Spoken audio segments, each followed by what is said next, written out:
Hello everyone, I am Bowser Jr. XD. Welcome back to more Pokemon Sword and Shield. In the last episode, I beat Gordian Sword after beating Shield and Melanie and Shield.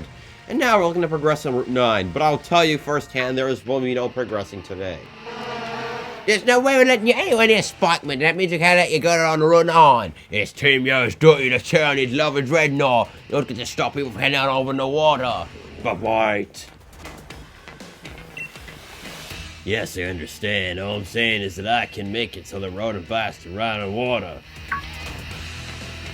While we meet again, my young Jin Jones, a friend. Remember me? I gave you that bike. So you think you can do me another favor? You just drop me a lesson or two. There we go.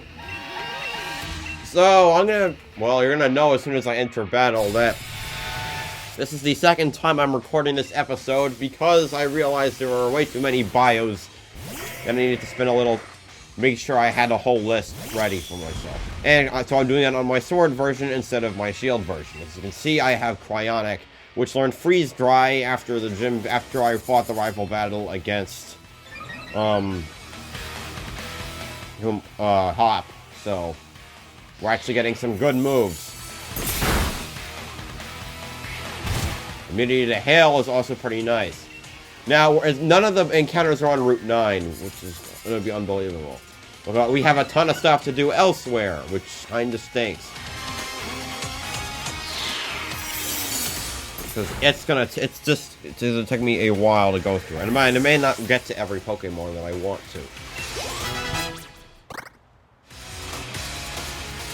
Kangoro is not a good match for Cryonic. Breaker the match? Sure.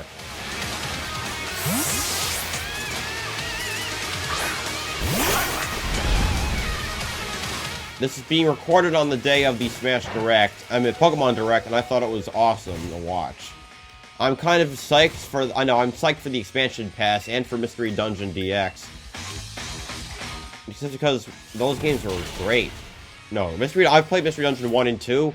2 is my favorite Pokemon spin-off, and 1 was also pretty good. Apart from the stupid thing that you can't get additional party members besides the ones in your party. But, hey. Right, the Dreadnought! We can get on Dreadnought first right away. Get a move on. See you later, Gym Challenger. Bye-bye. Great, we lost the Dreadnought. But I was second lap and trading you, having fun. Could you like to ride your bike on the water? Travel on the water surface, just for you. Can inflate yourself. Anyway, now we can ride on the water, which means that we can do a ton of stuff that we couldn't before. So I'm going to be heading back to Wedgehurst, all the way back to Wedgehurst, so I can show off all the stuff that I can get now that we have this bike.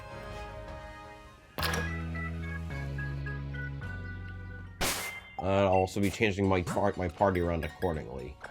That's better. Breaker is awesome.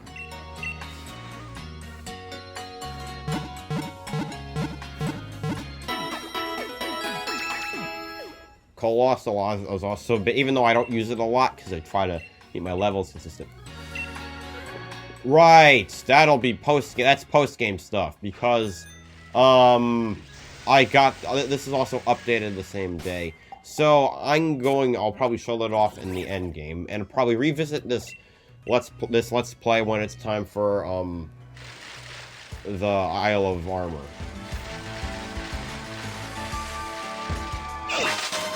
What? This is there the whole time? A bottle of... What did I miss playing? Maybe I got it before. Anyway, now we can ride on the water, which is pretty cool. So, this also will come across 2 new Pokemon that you can capture. The first one is one of the best, really the only good water ice Pokemon from Gen 1, Lapras. Before that, we have a Choice Band, which boosts attack by 1 stage, but you can only use 1 move, as long as your Pokemon is out. The move can change if you switch out, though. So, Lapras is pretty bulky, like many water ice Pokemon, but it has probably the widest moveset. Along with having water and ice moves, you also have access to moves like Thunderbolt and Psychic, along with Confuse Ray. So, Lapras can neutralize a lot of the few weaknesses it has, and capitalize on the resistances given to it by the water type. So, It's a very powerful special attacker, and it was definitely one of the ones I could easily recommend. The only one I can easily recommend. Alright, I passed by this item in here. It's a Psychic Seed, which will boost special defense. It's like if the Pokemon is in Psychic terrain. I did not capture that on my Shield version run-through, so I gotta come back for that.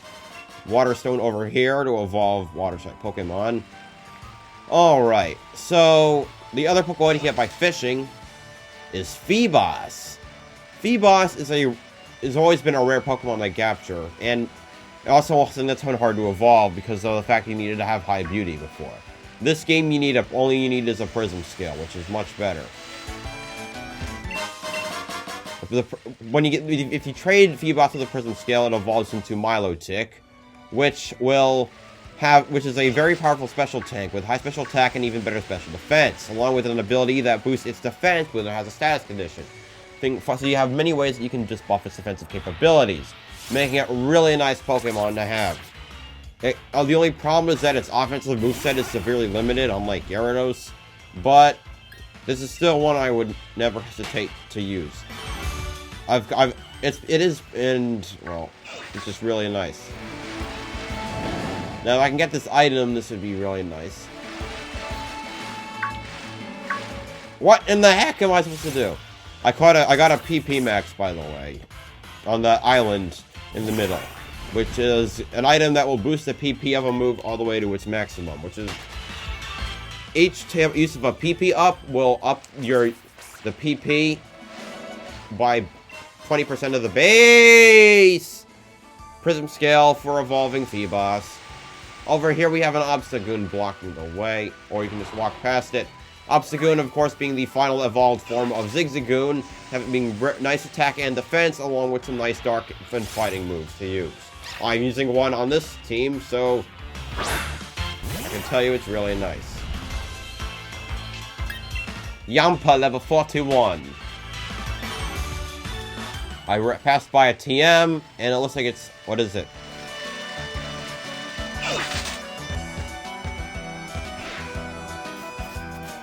Come on!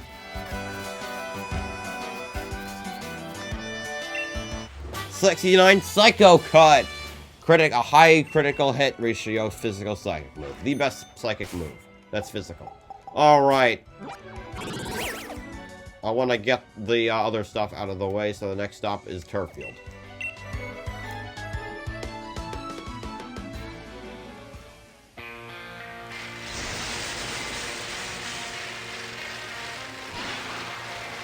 We can't turbo charge in the water. I guess I can go over... I'm not gonna really go over evolutions of Pokemon that much. I'll just remark on what I think about them really quickly, because I need to save time on this episode. Crawdon's a strong physical water type, part dark type as well, which gives it some extra versatility, along with the powerful adaptability ability that I think is hidden, which can power up its water and dark type moves even more. It hits really hard, and is one of the better physical water types. Team 11 Solar Beam right here, which is a 120 power grass move that requires 2 turns to charge unless you're in sunlight, which means it only takes 1. The last place we need to visit is Galar Mine number 2. Unless I'm forgetting anywhere, but I don't think I am.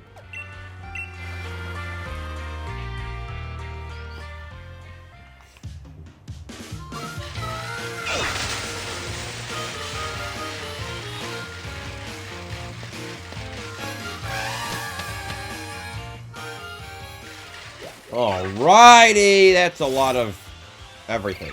Scraggy! Ah yes. The adorable fighting dark type that took me by storm in Gen 5. One of my favorites, and along with Excadrill and Electros, and Volcarona. Gotta avoid the traps. With the Stun Fist. There's a Gastrodon in here, but I think I've already commented on it. But if I haven't, my favorite water ground type, just based on its ability and stats and moveset. Mud Shot, a 65 power ground type move that will lower speed. So, it's something.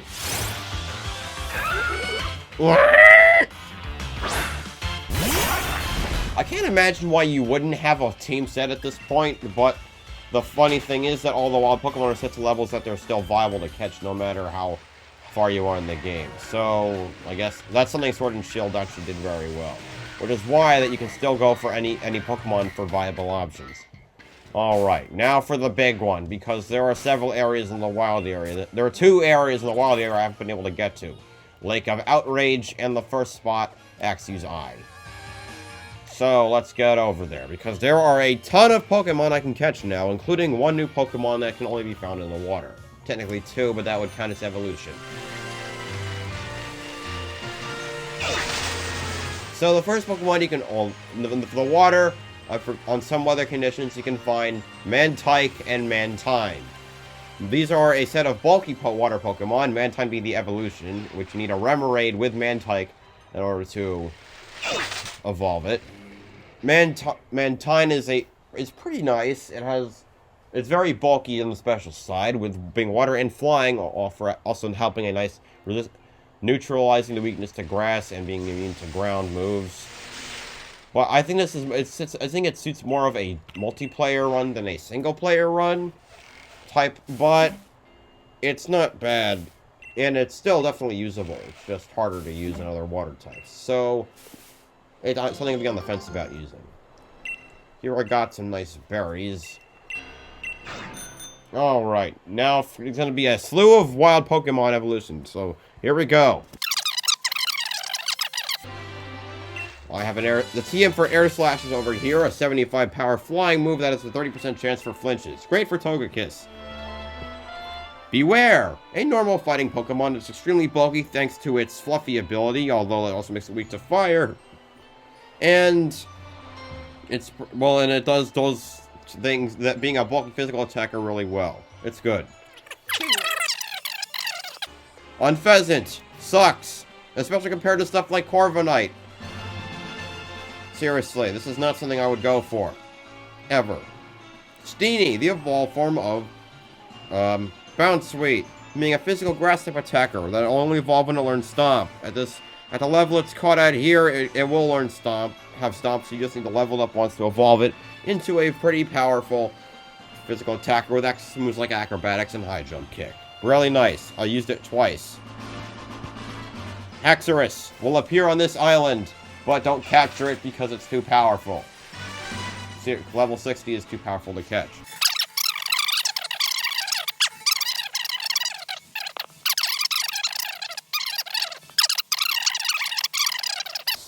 Manectric, another powerful electric type that can use a lot of fire type moves as well. I don't think it's a beginner electric type, but I don't think it really stands out that well either. Mainly because it has 1 evolution. Something like Luxray did better, I think, because it can learn all the elemental fang attacks without having to use a TM. Manectric's not bad, but it's something I don't really use that often. Okay. Mudsdale. Ground type Pokemon. I know I will say that all these are not in the same weather condition. So, disclaimer. Mudsdale. Really bulky ground type Pokemon with a fantastic stamina ability to increase its defense after every hit it takes. One with sets moves from Ground, Rock, and Steel. It's a pretty nice ground Pokemon.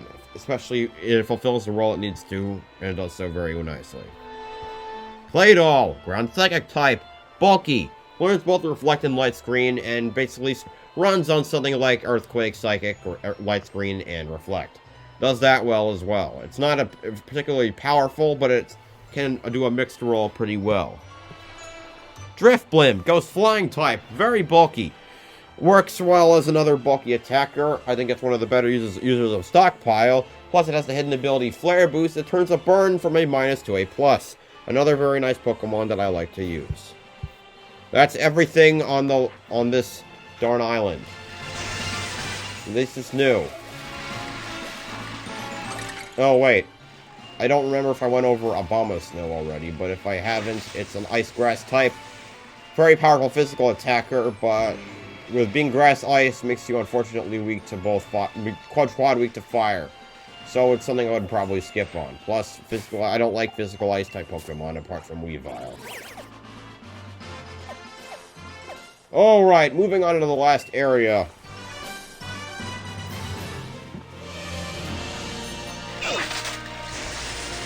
Glad I don't have any to do any other trainer fights. That would be a pain in the butthole.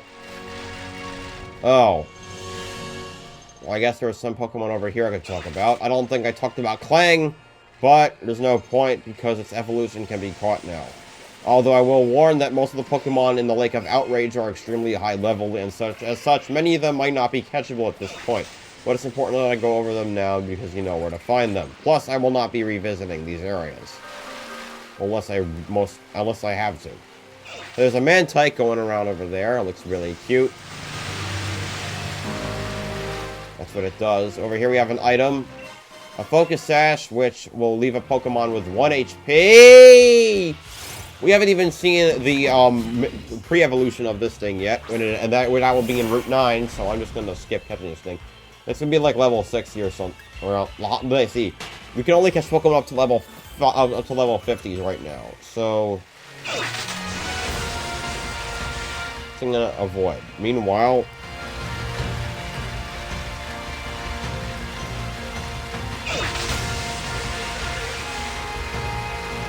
there's a Lapras, another place you can catch those. We got this little inlet along with some berries. And a couple of Pokemon to go over, I guess. Well, we have a ton of... there are a ton of evolved Pokemon you can capture here. Also, Camera isn't not doing a good job here. TM65 Shadow Claw, a physical ghost type move with a high critical hit ratio. 75 power, if I'm not mistaken. What berries do we have? Apricot Berry is pretty nice. That raises special defense when your HP is low. Charty Berry reduces the power taken from a rock type move. 2 Bataya Berries and 1 Shucca Berry is also nice. Alright. Let's get somewhere where the wild Pokemon won't see me. Where you don't see me. Alright. So I'll make sure to distinguish by weather condition now. What Pokemon you can run into. And it only differs by well, forget that. Alright. Normal weather. Behem, a powerful Psychic-type Pokemon that's also pretty slow, which is how it can make use of its Analytic ability. High special attack is what it can do, and that's it. It's got a decent move pool, but much that. Beyond that, I would rather use something different. Mainly because there are better Psychic-types that you can find earlier in the game. Like Brawltz. Or Hatenna. Golurk, evolved form of Golett, which is now more usable. Golurk is really powerful with high attack, as well as the Iron Fist ability to increase its punching power, which is prevalent in all of its moves. Also go for the No Guard ability, which is even better, as Dynamic Punch will always hit. Just be wary. The other defenses, special defense is not that high. Braviary and Mandibuzz. Mandibuzz is not really usable because of its mainly support moveset, so I'd rather skip on that. Braviary, on the other hand, is better. With its access to normal, flying, fighting, and rock moves, it's basically a different Staraptor. Now, especially since you can catch it. Corviknight's now available, and of course, you know how good that is, because I've been using it in my shield, in the shield version. Very nice steel flying type. To take a hit, use its steel and flying and dark moves to great effect. Great Pokemon. Orbeetle is also now catchable, and you also know how good that is, because I have one as well. High defense, high special defense, great mixed move set. Makes this thing awesome. There's an evolution in pretty much, I think, in every type of weather, and the normal weather gives you Leafeon, which I've already talked about. I'm not going to talk about evolutions because I've already talked about each one in my Eevee bio, but I'll do something brief. Leafeon is a physical tank. Gardevoir and Hatterene are both catchable, both of them being special sweepers. Gardevoir is the faster one, while Hatterene is the bulkier one. Both are very usable and very nice. Overcast weather brings us Garbodor, which is the evolved form of Trubbish, and aside from having high defense, is not something that I particularly enjoy. Bulky poison types had never been my thing because they were all over the place in Gen 1, and I don't think there have been that many great ones. Garbodor is not unusable, but I just don't like using it. Weezing! Poison Fairy type now, and it looks like a bong. Have the wonderful neutralizing gas ability to neutralize any abilities on the field, like anything that could block attacks or make Pokemon immune to other attacks. Aside from that, it's not. Otherwise, it would suffer from Gen 1 syndrome, but this helps it a lot. An interesting addition you could make. Skuntank, now available. This thing is a Brother Poison Dark type like Drapion, and it's bulkier. It also learns Flamethrower, which is interesting. I always interpret it as explosive diarrhea, being able to take hits and deal interesting damage.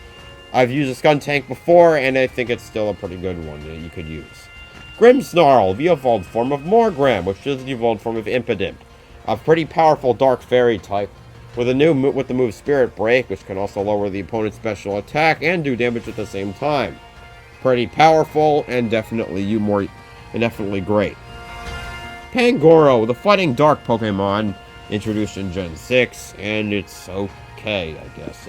At one point it had Parting Shot as a signature move, allowing it to lower the opponent's attack and special attack before switching out, but I think that's kind of gimmicky, and apart from that, its stats aren't really the best. So this might be something I would skip out on. Not terrible, but kind of average. In overcast weather, the evolution is Espeon. Moving on to rainy weather, Araquanid is now catchable, being the evolved form of Jupiter. Araquanid being a great physical attacker with high special defense, and helped by its water bubble ability to boost the power of water type moves. It's making Liquidation incredibly powerful. Gimmicky, but a great gimmick it has. Golisopod, bug water type, with the first Pokemon that ever had first impression, combined with a really nice attack stat, and also access to Liquidation and Leech Life. I think it's on par with Araquanid, and that's pretty good. Barbaracle is now catchable in the rain, and it's another really powerful Water Rock Pokemon. Although I think it's less usable because Water Rock is a pretty terrible type, being quad weak to grass, weak to ground, and electric and fighting. But it's still definitely pretty good. The evolution in rain is Vaporeon. Moving on to thunderstorms, Noivern is now catchable. Noivern is... it's not one of the better... It's a dragon type. It's pretty frail, but it makes up for it with being very fast and having high special attack.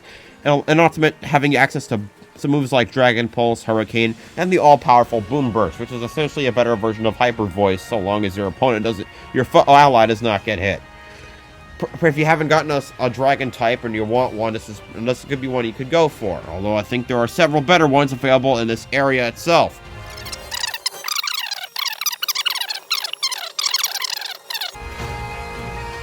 The evolution this time is Jolteon. Moving on to snowing, Vanillux is now encounterable, being the final evolution of Vanillite and evolving from the Vanillish that we saw earlier. Vanillux is pretty powerful, although it has a limited move pool. It's definitely helped by the fact that it can have snow warning for its ability, thus creating hail, and being able to wreak havoc across a lot of stuff. So I think it's, even though it looks ridiculous, I think it's still pretty nice. On the other side, you have Glalie, which still sucks because of its terrible stat distribution. I'm not going to talk about that one. Piloswine is now available, and this is probably a nice time for it to come in. Piloswine can learn Piloswine can evolve pretty quickly because you can give it Ancient Power and level it up into Mamoswine, which is just awesome because it actually does physical ice type pretty well. Having access to Earthquake is no small thing, and not to mention and it can use Avalanche well, as it's not that fast. So this might actually be one you want to go for. The evolution for snow is Glaceon. Going on to Snowstorm, you can catch Klinklang. Klinklang is great, and because you can surpass the level difference that Unova puts on you, you can get a great Steel type very quickly. Learn access to moves like Gear Grind and Shift Gear. Shift Gear being really great because it doubles your attack and increases your speed. So it's like a better version of Dragon Dance that only it gets, along with something like Toxtricity, shockingly. So this is another great one that I can definitely recommend. You also have Bisharp, which also manages to surpass the level difference, being a nice physical sweeper with high attack and decent speed and defense, although it's hampered by its quad weakness to fighting, but still usable. Then you can now capture Copperaja, the evolved form of Q-Fent, the Copperderm Pokemon as it's known, which make one of the better users of Heavy Slam given its weight being being 70% of a ton. Not to mention its fantastic moveset, giving it play rough, high horsepower, and superpower. Another great steel type Pokemon that you could use.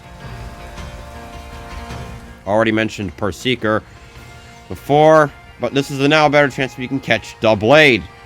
Doublade being the evolved form of Honedge. Doublade has very nice defense and is one of the best users of Eviolite. Of course, you can always use it to turn into Aegislash, the Sword Shield Pokemon of Gen 6, which is also really good.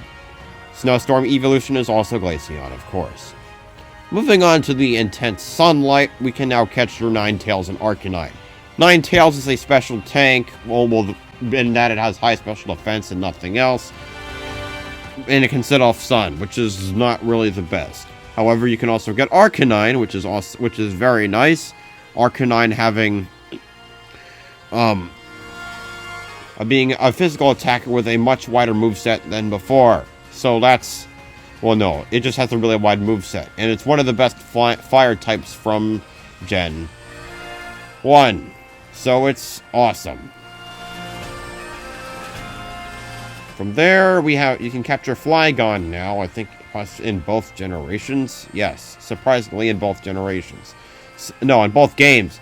Flygon, of course, being a great mixed dragon Pokemon, having both dragon and ground moves, and even fire and grass moves. So, another great one to use. I think you're seeing a pattern here with some of these. Rhydon is now capturable, being a powerful rock and ground type, although it gets even better if you can trade it with the Protector, because Rhyperior can take hits a lot better. Great one to use. Colossal. I'm using one in this run of Sword, and you can tell that I like it a lot. Great access to fire, rock, and ground, plus a steam engine ability coming in really handy to come back from behind and deal a knockout blow. Awesome. The evolution for this one is Flareon. You also get access to Chandelure, Ghost Fire type, really one of the better special attackers from Gen 5. Access to Ghost and Fire moves is really nice. I can't do a whole lot outside of those types, but I can still pack a mean punch. Sandstorm has nothing new, thank goodness, except overall this time the evolution is Umbreon. Sure. Fog also okay, no, it does not have nothing. You can now catch Gothitelle and Reuniclus. Yay! Gothitelle is based on more defensive, having more defensive moves and access to stuff like Shadow Tag, which will trap people in. It's a powerful attacker, but if you're looking for single player, you'd probably be more accustomed to using Reuniclus, which is in shield only. With higher special attack and HP, even access to weird moves like Drain Punch, but Thunderbolt Energy Ball don't lie. Another great psychic Pokemon. Either way, you're going to get something good. The evolution this time is Sylveon, and that's all of the evolutions! That took a while, and I finally made it out. Unfortunately, I'm still not done because there are still new Pokemon you can run into. A YouTuber's work is never done. But before I get to that, I'd like to at least explore the area a little more.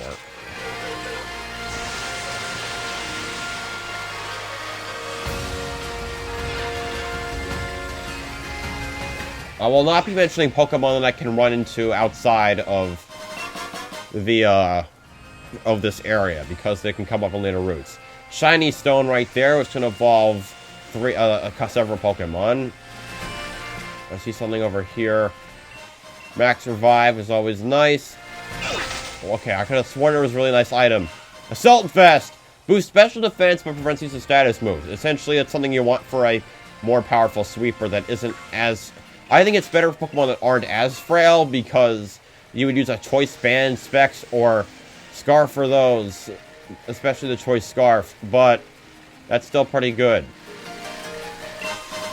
fire stone over here.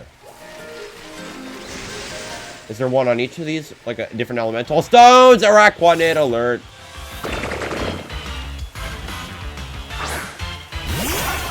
What?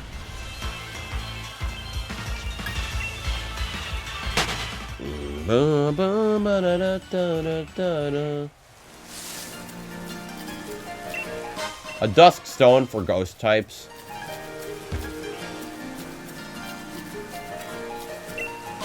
A dawn stone, which is also cool, especially for frost evolving into something into Frostlass or Gallade. Ice stone for the ice types. A leaf stone for grass types. A water stone. And I think this is the last one, which should probably be a thunderstone. Alright, I'll just stand in the middle now. So, now that leaves the new Pokemon, which will take longer because I actually want to talk about them. So, starting off, found pretty rarely overall, you have Ditto. Ditto is not something I would ever recommend for a story mode run. It's gimmicky, and it only has its transform, which makes it the Pokemon that it's against, with every move of the opponent having 5 PP. I also use it so I could correct some of the I've used it for one thing, so correcting Bulbapedia's articles on the Gold-Silver fight on Victory Road rival. Yeah, because I spend time doing that.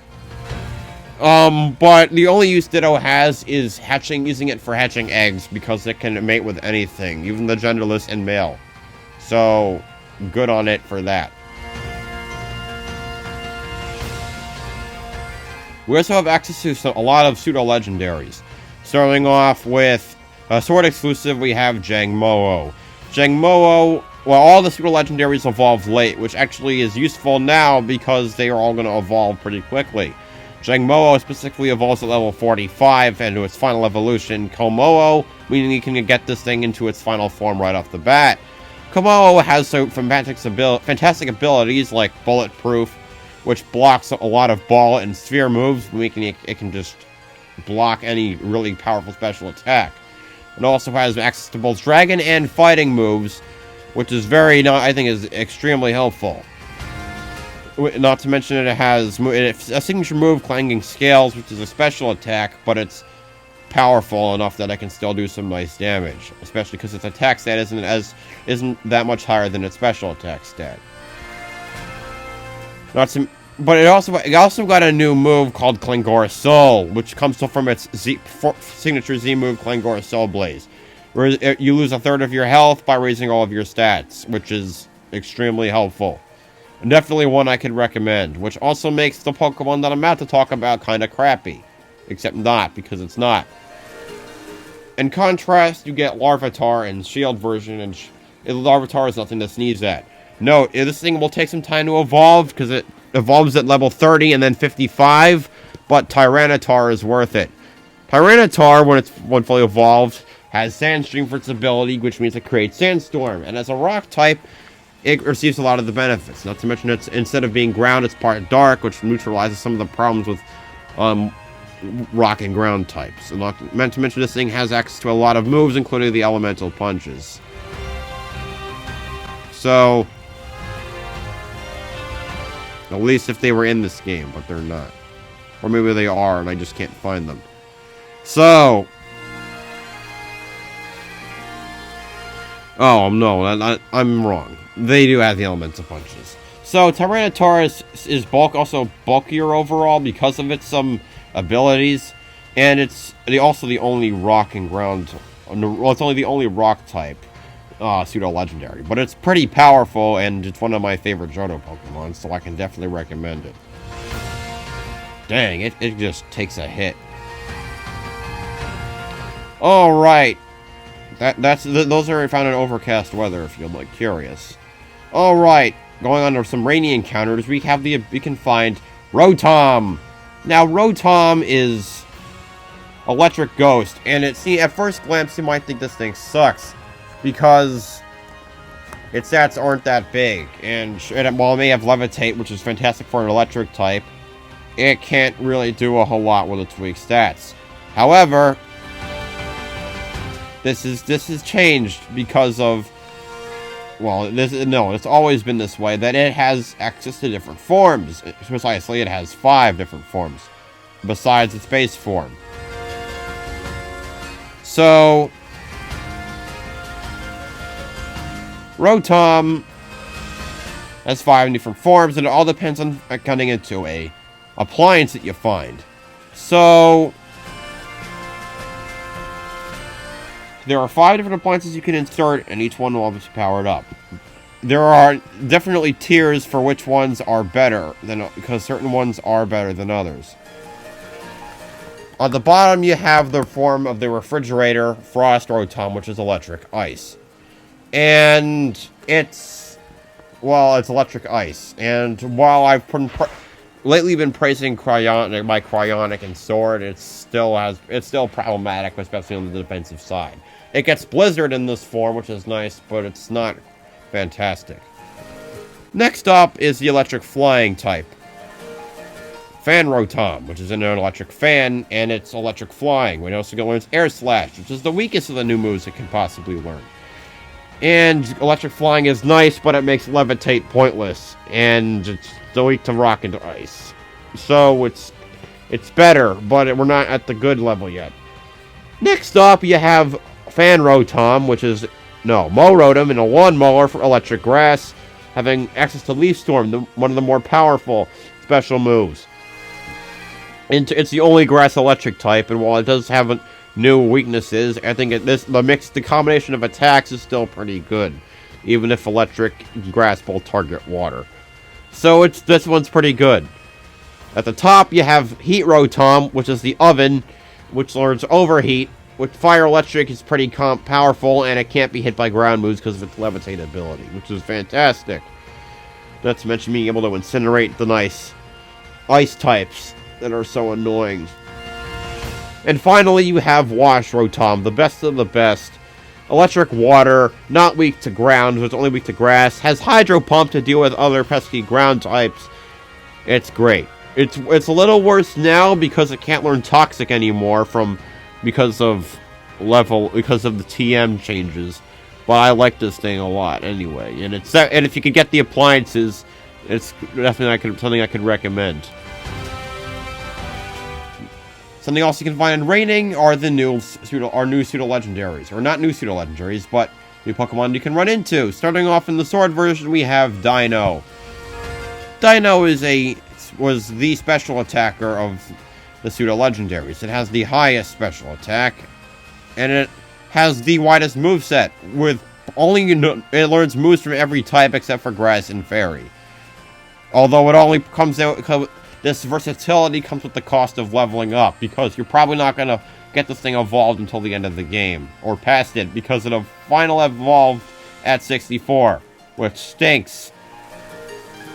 For that reason, this is not one I would completely recommend, but if you after the story, I'd say this one is definitely a great one to be using. Dragon Dark isn't that bad of a typing, even if it is quad weak to Fairy. Actually, it is what I'm saying. It's kind of a bad typing, because what's quad weak to Fairy? But its wide moveset and special attack is nothing to laugh at. You can also run into Goomy in Sword and Shield version only. Goomy needs to be in Rain when it evolves, which means you gotta bring it out here or use Rain Dance.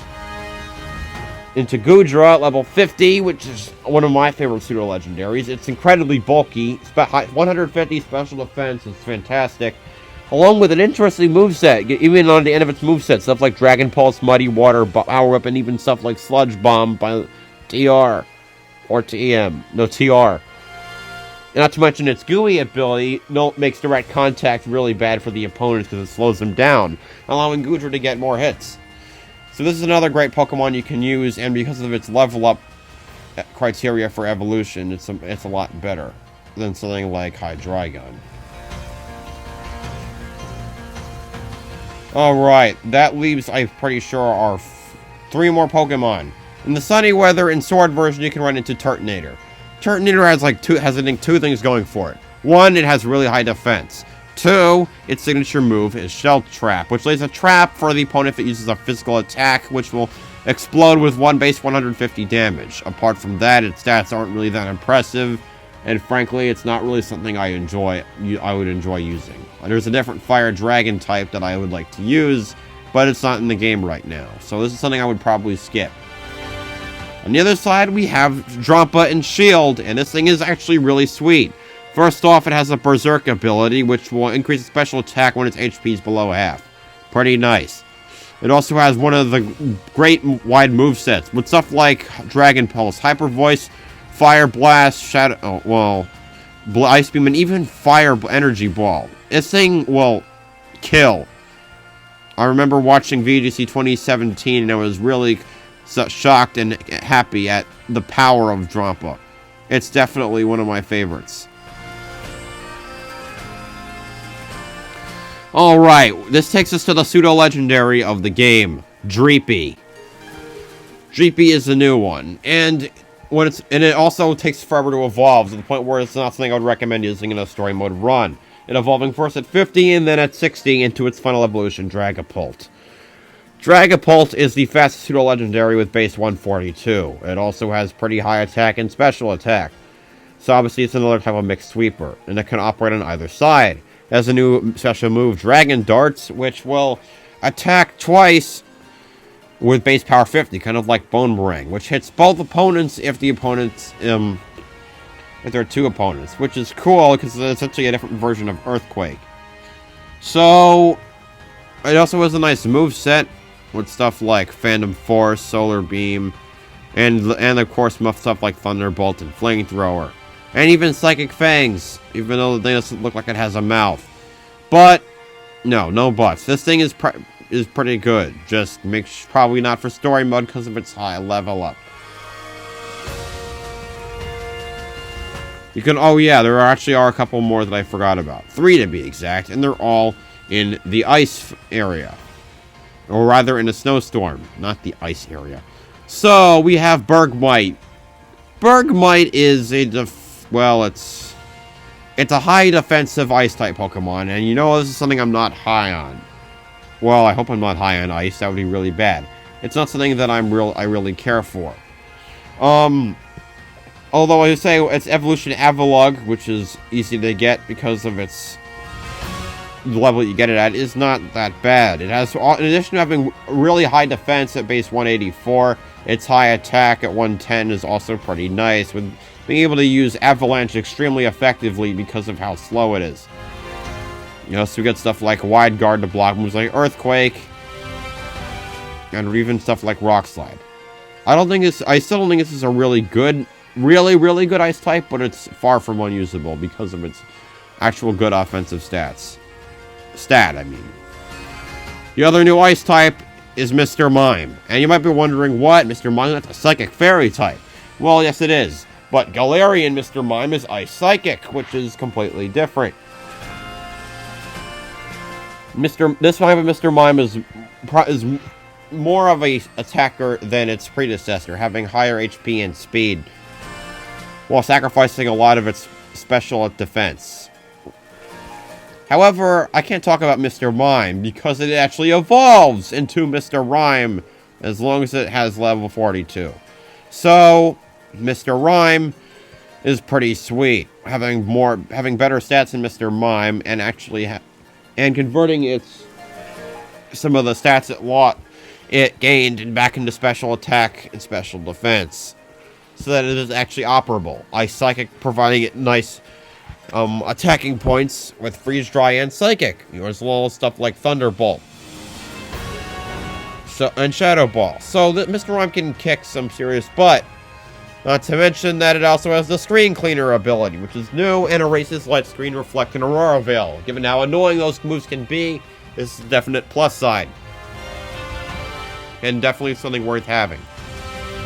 Last Pokemon is Ice-Q, which we saw in the Melanie battle. Ice-Q, well, it's a penguin, and its stats change based on its form. We've seen its Ice Face form. This has high defense and can take a hit once before it breaks. Of course, it will take no damage while this form is active. This form will also restore if if a hailstorm starts after the ice phase is lost. Otherwise, it's in its noise phase, which I think is basically no ice, not noise. At which point, it's much faster. But apart from that, its stats aren't really good. It's kind of gimmicky, like, I guess the closest thing I can compare this thing to is Mimikyu. But Mimikyu's stats were better anyway, so this is probably not a Pokemon I would recommend using. And that is all the new Pokemon. Thank goodness, because that took a while. And I don't know about you, but I'm ready to head back to the main story. Next time on Pokemon Sword and Shield, I'll actually progress through Route 9 and make it all the way to my destination. See you guys then.